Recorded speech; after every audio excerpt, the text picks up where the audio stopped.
Yes guys, welcome back to another video. Welcome to the George Benson Football Channel. In today's video, we're going to be discussing the attacker options, specifically strikers at Chelsea Football Club. As news dropped a few days ago now, I know I'm late to the party, still only got a telephone to my name right now. MacBook should, if we all put our hands together, cross our fingers, it should be fixed by 8 p.m. tonight, my time. So fingers crossed we can get back into the double upload days again. But we're going to talk today about Poch's striking options. Nicholas Jackson, we've seen the first training photos of him. Can't add them into the video because I can't edit anything, but that's not the point. Jackson is there. Armando Broja, back in training after the ACL injury. Christopher Nkunku, coming through the door, but most likely going to be used left wing, number 10. Chelsea have been interested, and I might absolutely butcher this name, in Elye Wahi. He plays for Montpellier in France. He's French, he's 6 foot tall. Scored a ton of goals last season. Looks like a real good footballer. Great with his feet, really good in the box.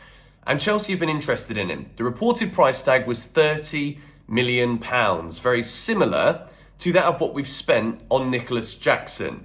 Pochettino, there's many different angles that we can approach this, but Pochettino has been talking about experience, talking about it's great that we've got such a young squad, a squad that can be this now, can be moulded into this and will improve, but he wants experience and specifically in the attacking positions. So, if Wahi comes in, Chelsea at the moment when it comes to Moises Caicedo, we're going to talk about this in a different video because it's been the same updates for 3 whole weeks.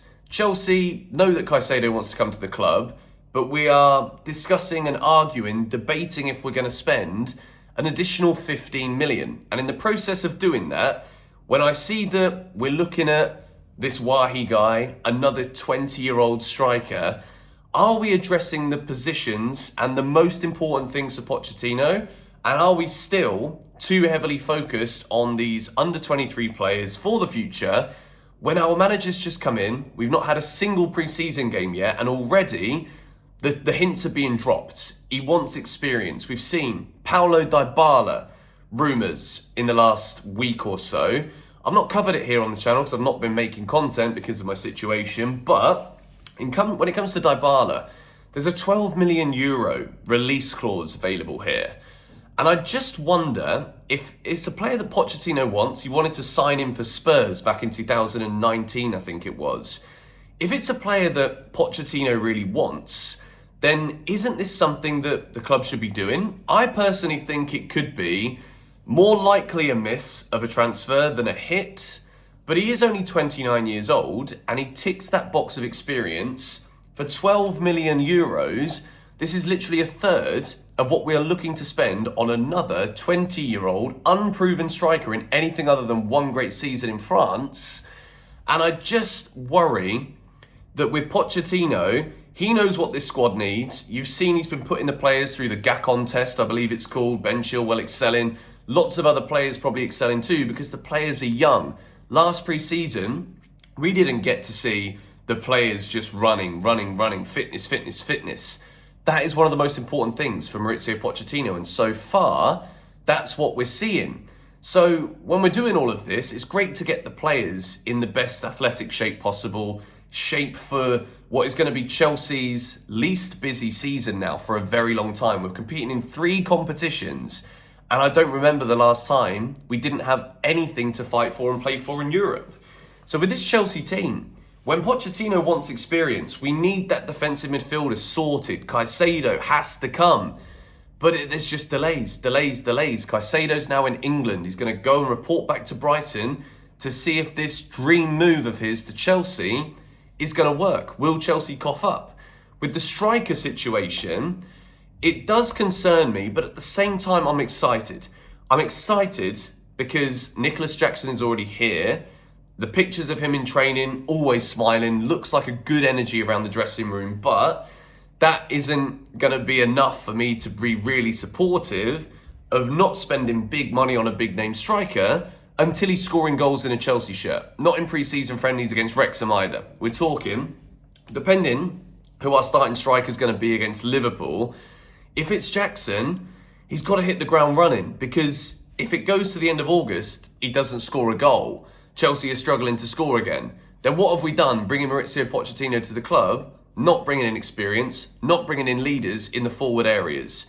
And Elye Wahi looks like a great player. He looks once again like he could be one of those players to come in as potentially a third choice, because now Datro Fofana's gone on loan to Union Berlin, which is a great move, by the way. Let's talk about that for a second.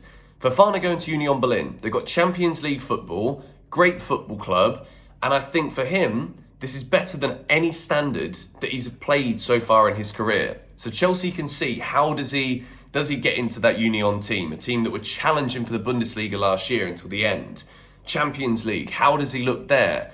Chelsea, in my opinion, won't buy a top-level striker, elite marksman this summer. Based on all of these links that we're seeing to Rayan Cherki coming up now as well, 35 million it could be from Lyon. Lyon want to keep him, they don't want to sell.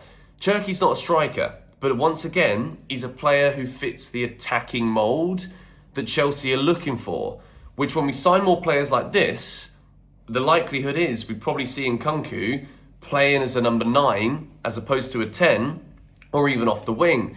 So this is what I think Chelsea will do.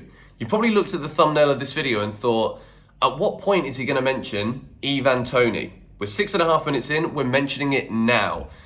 The risk that Chelsea might take, based on the way that we've signed Jackson, the strategy that we've seen with buying young strikers, young attackers. Angelo is travelling to London to complete his move from Brazil.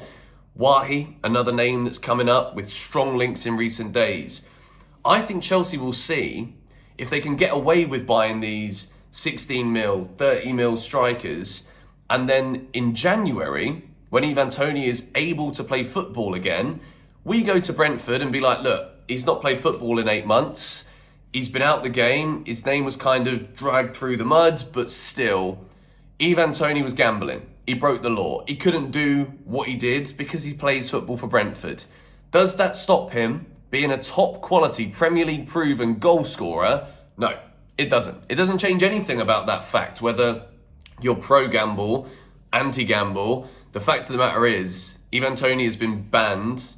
I think the ban is pretty harsh, but still, that's the legislation, that's the rule.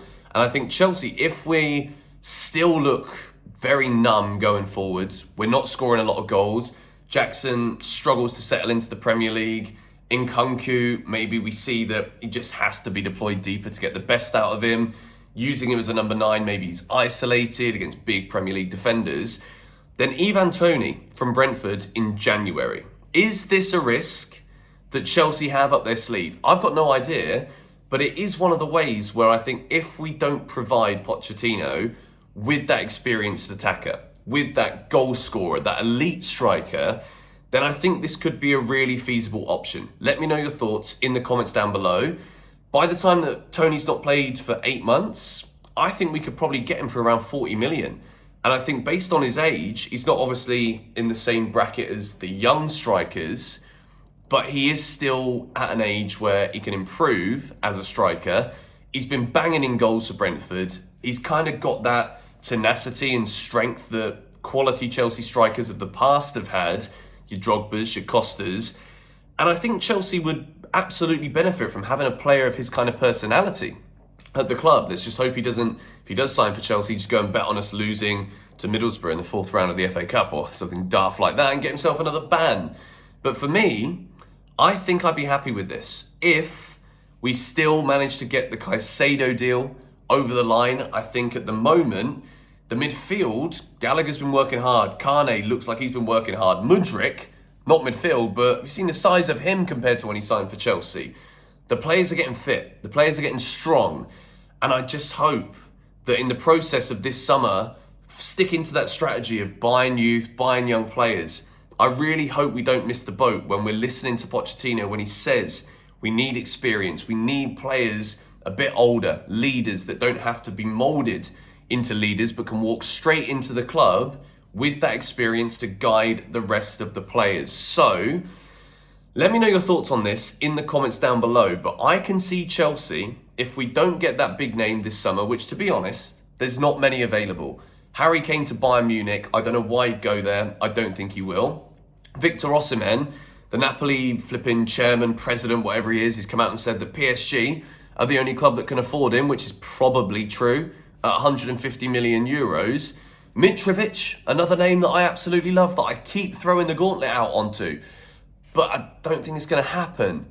So Ivan Toney in January, another young striker to come through the door, risk it for the biscuit with him and Jackson and Nkunku and Broja. Maybe we don't even need to spend 100 million after all. And get the big lump out the door as well, please. Lukaku not coming back to training until the 17th of July. Same as Aubameyang and Ziyech, but at least those two are respectful. Get Lukaku out. I'm finished with him. Sick of mentioning his name. And I pray that he doesn't report to Chelsea training. Stay away, mate. Take your fine. Suck it up. Drink it in. You're a multi-millionaire and you're a prat. Anyway, wrapping this video up here. Apologies that there's no add-ons to the screenshots and stuff. It's been such a frustrating week. But the MacBook should be back tonight. I'm literally praying that it does. Come on, you Blues.